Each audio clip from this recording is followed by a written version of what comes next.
the silent watchers of the forest. Camping was something my older brother, Cameron, and I had been doing since we were kids. It had become a tradition for us. Every year we'd pick a different location and just get away from everything. This time, Cameron had chosen a secluded spot deep in the East Coast wilderness. He always handled the planning while I just went along for the adventure. The area was beautiful but eerily isolated. It took hours of hiking just to reach the site, which meant we'd likely be the only ones there. That was part of the appeal.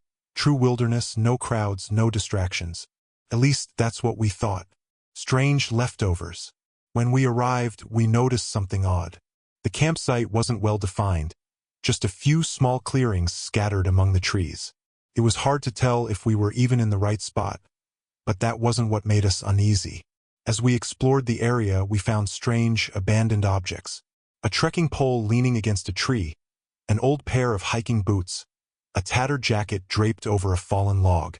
At first, it seemed normal. Maybe someone had just lost their gear. But the more we looked, the more things we found. Half-empty water bottles, a rusted pocket knife, even a crumpled-up sleeping bag shoved between two rocks. "Dude, this is weird," I said, picking up a discarded flashlight. It was dead, but still, why would someone leave this behind? Cameron frowned. Maybe someone passed through and forgot their stuff, but that didn't make sense. This place was too far out for someone to just forget this much gear. Still, we shrugged it off, pitched our tent in one of the clearings, and tried to shake the unsettling feeling creeping into our stomachs. The fire in the distance. Night fell quickly. We built a fire, ate some snacks, and talked about everything and nothing. Work, life, future plans. The eerie feeling from earlier had mostly faded, until I saw it. Beyond Cameron, deep in the trees, was a flickering orange light. A campfire. At first, I thought my eyes were playing tricks on me. But no, the flame was real. It was far away, just barely visible through the thick trees. "Hey, look at that," I said, pointing. Cameron turned to see. He squinted at the distant glow, his expression unreadable. "Ha! Guess we're not alone out here after all." Something about it unsettled me. That part of the forest was thick with trees, no clearings, no trails leading in that direction. Why would someone set up camp out there? "Maybe they just wanted privacy," Cameron said with a shrug. I nodded, but a strange feeling lingered.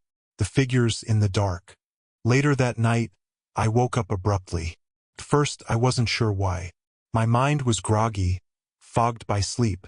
But then I felt it, a sharp pressure in my bladder. I groaned, knowing I'd have to get up and go outside. I unzipped the tent and stepped into the cold, silent night. The fire had died down, leaving only smoldering embers. The forest was unnervingly quiet. No rustling leaves, no chirping insects. As I walked about 50 feet from the tent, something caught my eye. The fire in the distance was still burning. I stared at it for a moment, and then my breath hitched.